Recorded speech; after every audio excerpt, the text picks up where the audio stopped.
आज हम बात करेंगे एक ऐसी वैकेंसी के बारे में जिसका सभी एग्रीकल्चर स्टूडेंट्स को इंतज़ार है। हम बात कर रहे हैं agriculture technical assistant group C, जिसका जल्द ही आपको ऑफिशियल नोटिफिकेशन देखने को मिलेगा यूपी ट्रिपल एस सी की वेबसाइट पे।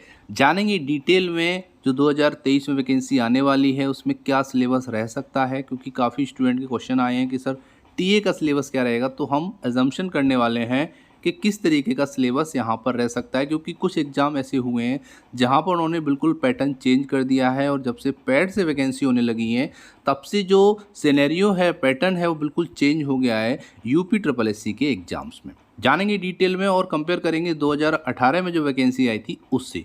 तो वीडियो बहुत इंपॉर्टेंट और फ्रूटफुल रहने वाला है, इसीलिए वीडियो को एंड तक ज़रूर देखें। यहाँ बात करेंगे तो ये टेक्निकल असिस्टेंट की वैकेंसी आने वाली है जो कि ग्रुप सी की वैकेंसी है, जिसको यूपी ट्रिपल एस सी निकालने वाला है। यहाँ बात करेंगे तो टोटल नंबर ऑफ पोस्ट की बात कर लें तो ये लगभग 3446 पोस्ट हैं, मतलब 3446 पोस्ट यहाँ पे निकलने वाली हैं, जिसमें से 906 पोस्ट ऐसी हैं जो ओल्ड कैंडिडेट वहाँ पर अप्लाई कर पाएंगे विदाउट पेट स्कोर कार्ड, क्योंकि उनका केस चल रहा था काफ़ी टाइम से कोर्ट में।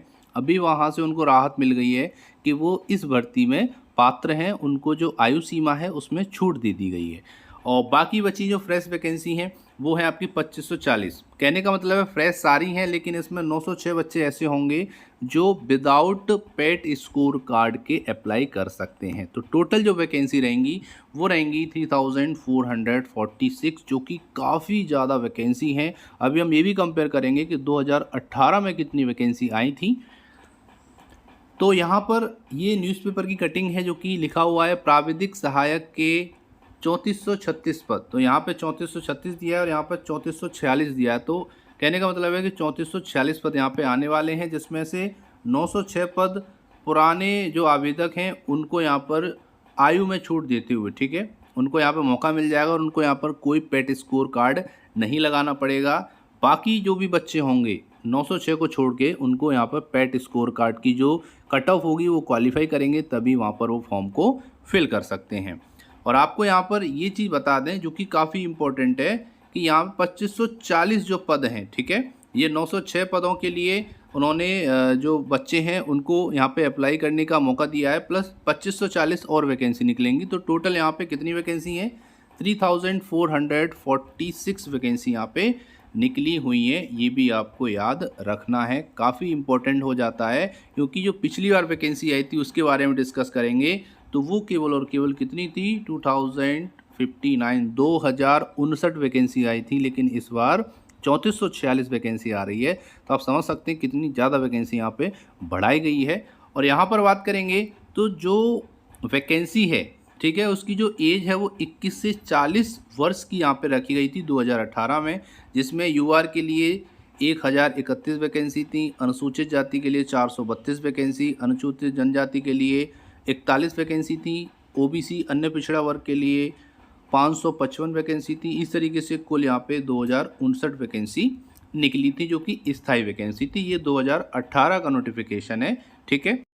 तो एज लिमिट यहाँ पर 21 से 40 वर्ष रहने वाली है। ये भी आपको मैं बता देता हूँ कि अब जो नोटिफिकेशन आएगा उसमें जो एज लिमिट होगी वो भी 21 से लेके 40 ईयर्स के बीच में होगी, प्लस रिलैक्सेशन भी आपको यहाँ पर मिलने वाला है, वो आपको नोटिफिकेशन में मिल जाएगा। बहुत जल्दी नोटिफिकेशन आने वाला है, क्योंकि आपको ही पता होगा कि लोक सेवा आयोग इलाहाबाद से 906 स्टूडेंट का डेटा जो है वो यूपी ट्रिपल एस सी को भेज दिया गया है और नोटिफिकेशन पूरा तैयार है, बस उसको रिलीज़ करना है। तो जैसे ही वहाँ पर शासन की मंजूरी मिल जाएगी, आपका जो नोटिफिकेशन है वो बहुत जल्द आपको साइट पे देखने को मिल जाएगा।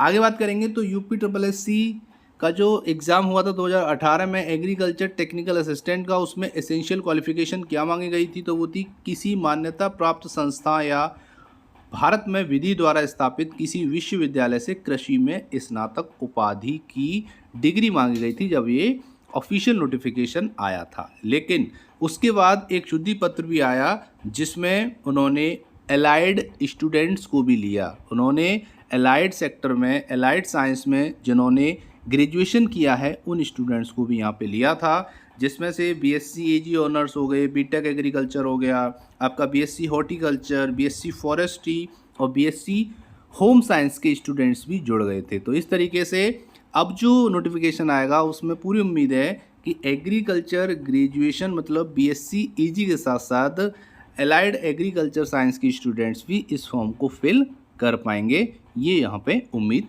लगाई जा रही है। आगे बात करेंगे पे स्केल की, तो ये आपका पे बैंड 5200 से लेके 20,200 ये आपका पे बैंड रहेगा, जिसमें ग्रेड पे रहेगा वो आपका 2400 रहेगा, मतलब 2400 ग्रेड पे की यहाँ पे ये नौकरी आपको मिलने वाली है। इसका जो ग्रेड पे है वो 2400 रखा गया है। आगे बात करेंगे तो AGTA 2018 का जो एग्ज़ाम सिलेबस था उसकी बात कर लेंगे। काफ़ी बच्चे ऐसे हैं जो नए स्टूडेंट्स हैं, उनको नहीं पता है कि 2018 में किस तरीके का नोटिफिकेशन आया था, eligibility criteria, syllabus, age limit, grade pay क्या क्या रखा गया था, तो वो चीज़ें मैं आज यहाँ पे क्लियर कर रहा हूँ। तो यहाँ पर जैसा कि आप देख पा रहे हो, अधीनस्थ कृषि सेवा वर्ग 3 की प्राविधिक सहायक ग्रुप सी की जो पोस्ट है उसके लिए जो एग्ज़ाम पैटर्न आया था वो इस तरीके का था। टोटल 4 सब्जेक्ट आए थे, जिसमें पहले पार्ट में सामान्य बुद्धि परीक्षण आया था, 50 क्वेश्चन थे, 100 अंक के, मतलब 2 नंबर का एक क्वेश्चन था। ठीक है, आगे बात करेंगे भाग 2 में सामान्य ज्ञान। ठीक है, 50 क्वेश्चन थे, 100 नंबर के थे। तीसरे में सामान्य विज्ञान तथा अंकगणित था, 50 क्वेश्चन थे, 100 नंबर के थे। और चौथे भाग में आपका सामान्य हिंदी था, 50 क्वेश्चन थे, 100 नंबर के थे। तो टोटल यहाँ पे 200 क्वेश्चन आए थे, 400 नंबर के, और टाइम मिला था 2 घंटा, मतलब 120 मिनट में 200 क्वेश्चन करने थे। काफ़ी टफ बना दिया था इन्होंने एग्ज़ाम को, क्योंकि एक तो इनका जो टाइमिंग था कि 120 मिनट में 200 क्वेश्चन करने हैं, प्लस जो सबसे ज़्यादा परेशान करने वाला था वो था यहाँ पे नेगेटिव मार्किंग जो कुल 50% की थी, अर्थात 2 प्रश्न गलत होने पे एक सही प्रश्न का अंक काट लिया जाएगा। इस वजह से कट ऑफ काफ़ी कम गई और काफ़ी बच्चे रह गए इस एग्ज़ाम में सेलेक्ट होते होते। तो यहाँ पर ये आपका सिलेबस था, एग्ज़ाम पैटर्न था, जो कि 2018 की बात कर रहा हूँ, जब पिछली बार ये वैकेंसी आई थी। और इसमें आपको बता दूं कि एग्रीकल्चर के जो क्वेश्चन थे वो भी यहाँ पर आ गए थे, जो कि सिलेबस में नहीं बताया गया था। ठीक है, तो इसलिए फोकस करना होगा एग्रीकल्चर पे, क्योंकि पिछली बार पेट नहीं था और सिलेबस में बिना बताए उन्होंने एग्रीकल्चर पूछ लिया। तो आप समझ सकते हैं कि एग्रीकल्चर साइंस सब्जेक्ट की कितनी वैल्यू बढ़ जाती है, क्योंकि ये एग्रीकल्चर की स्पेशल पोस्ट है। अब बात कर लेते हैं, सबके माइंड में जो क्वेश्चन आ रहा होगा कि सर इस बार क्या पैटर्न रह सकता है एग्ज़ाम का। तो मैं आपको बता दूं कि अभी एग्ज़ाम हुआ है फॉरेस्ट इंस्पेक्टर का, जहां पर मेंस एग्ज़ाम हुआ है उनका। और आपको बता दूं कि 100% जो सिलेबस है वो फॉरेस्ट्री से ही रिलेटेड था, और उसमें कोई भी रीजनिंग, एप्टीट्यूड, हिंदी, इंग्लिश नहीं था। तो कहने का मतलब है कि UPSSC ने पैटर्न चेंज किया है, और कहने का मतलब है कि जो मेंस एग्ज़ाम हो रहे हैं तो उसी सब्जेक्ट पर फोकस किया जा रहा है। जैसे फॉरेस्ट इंस्पेक्टर का एग्ज़ाम था तो फॉरेस्ट्री पूछी गई, अभी मैं आपको यहाँ पर एग्जांपल दिखाने वाला हूँ। तो यहाँ पर ये एग्रीकल्चर की पोस्ट है, इसीलिए एग्रीकल्चर के क्वेश्चन काफ़ी ज़्यादा मात्रा में पूछे जाने की उम्मीद लगाई जा रही है।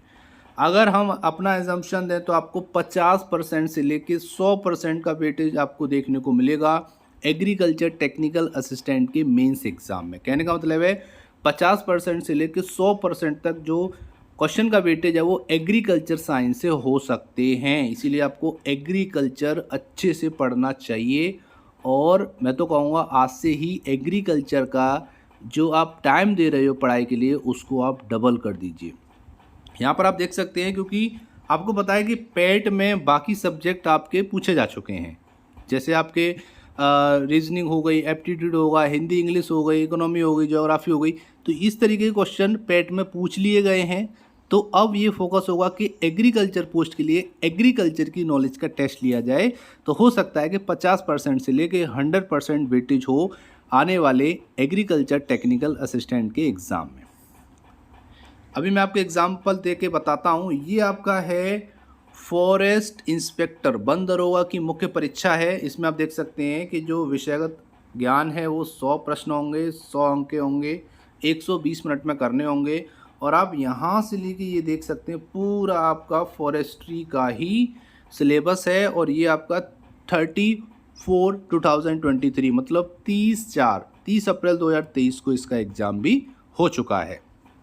तो आप देख सकते हैं national forest policy, national wild life action plan, national park and bird sanctuary, reserve forest and protected forest, eco sensitive zone, elephant and tiger reserve, ecosystem, climate change, carbon credit, soil and moisture conservation, agro forestry, afforestation, forest settlement. ये देख रहे हो सारा जो syllabus है वो forestry से ही रिलेटेड है। Forest produce, forest certification, human wild life duty and right of forester, action plan for plantation, forest environment benefit, forest wild life conservation, forest energy, contribution of forest in the Indian economy, Indian agriculture system and crop circle. तो ये आप देख सकते हैं कि जो 100 question आए हैं वो पूरे के पूरे फॉरेस्ट्री सब्जेक्ट से ही लिए गए हैं। तो कहने का मतलब है कि एग्रीकल्चर में भी आपको ऐसा देखने को मिल सकता है। आपको हैरानी नहीं होनी चाहिए कि सारे क्वेश्चन भी एग्रीकल्चर के ही आ जाएं या 50% क्वेश्चन आ जाएं और बाकी रिमेनिंग में आपका रीजनिंग, एप्टीट्यूड और आपके हिंदी, इंग्लिश ये सारे क्वेश्चन भी आ सकते हैं। तो यहाँ पर पॉसिबिलिटी है 50% से लेकर 100% तक, इसीलिए आप एग्रीकल्चर को ज़्यादा से ज़्यादा पढ़ें। ये देख सकते हैं ये पेट में अभी तक जिन्होंने पेट 2022 दिया है, जिससे वो एग्रीकल्चर टेक्निकल असिस्टेंट का एग्ज़ाम देने वाले हैं, 906 स्टूडेंट को छोड़ के। उसमें उन्होंने history, national movement, geography, economy, Indian constitution, general science, elementary arithmetics, general Hindi, general English, logic, reasoning, current affair, general awareness, analysis of Hindi unseen passage, graph interpretation और टेबल इंटरप्रिटेशन एनालिसिस का जो टेस्ट है वो पास ऑलरेडी कर लिया है। तो इस वजह से हो सकता है कि ये क्वेश्चन उनको देखने को ना मिले और सारे क्वेश्चन हो सकता है एग्रीकल्चर के भी आ सकते हैं। पॉसिबिलिटी पूरी बन रही है। फिर भी आप सारे सब्जेक्ट को पढ़ो प्लस एग्रीकल्चर को थोड़ा सा ज़्यादा समय दो, मैं ये कहना चाहता हूँ आपसे, ताकि आपका जो सिलेक्शन का चांस है वो बढ़ जाए। ऐसी उम्मीद लगाई जा रही है कि एग्रीकल्चर का जो वेटेज है वो बढ़ने वाला है। ठीक है, अब बात करेंगे फ़ीस की। तो पिछली बार जो फ़ीस थी वो लोग लगभग 185 रुपीज़ थी यूआर और यूबीसी के लिए, और 95 थी एससी एसटी के लिए, और 25 रुपये थी विकलांगजन के लिए। तो यहाँ पर पेट में आप ऑलरेडी फ़ीस दे चुके हो तो बहुत ज़्यादा फ़ीस यहाँ पर वो नहीं मांगेंगे।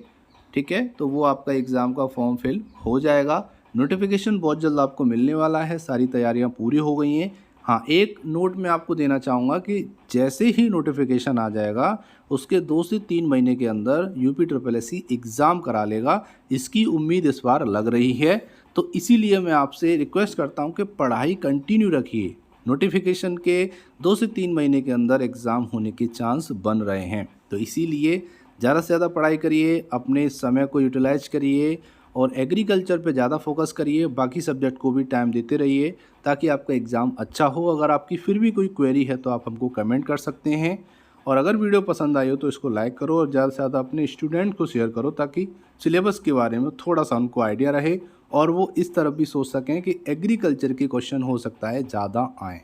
ठीक है, तो 50% से लेके 100% तक का वेटेज हो सकता है, क्योंकि पिछले जो पैटर्न एग्ज़ाम हुए हैं उसे देखने को मिल रहा है कि जो मेंस एग्ज़ाम हो रहे हैं वहाँ उसी स्पेशल सब्जेक्ट पर फोकस किया जा रहा है जिस कैटेगरी से रिलेटेड वो वैकेंसी आई हुई है। उम्मीद करता हूँ आपको सारी इन्फॉर्मेशन अच्छी लगी होगी। अगर अच्छी लगी तो वीडियो को शेयर करना। मिलते हैं एक और इम्पोर्टेंट वीडियो में, तब तक के लिए जय हिंद, जय भारत।